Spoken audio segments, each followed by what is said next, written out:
অথচ সাইদি সাহেব বলেছিলেন যে 1971 সালের কোন কাদামাটি সাইদির গায়ে লাগে নাই।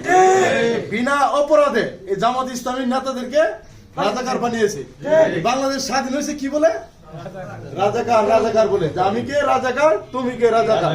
প্রিয় ভাইয়েরা আমার, এই বাংলাদেশ জামাতে ইসলামী এই 2024 সালে যারা এই আন্দোলনের ব্যাঘাত ঘটিয়েছে, এই আন্দোলনের বিপক্ষে যারা ছিল, তাদেরকে তালিকাভুক্ত করে এদেশের রাজাকারের আওতায় এনে তাদেরকে বাংলার জমিনে ফাঁসির কাস্টে ঝুলাতে হবে।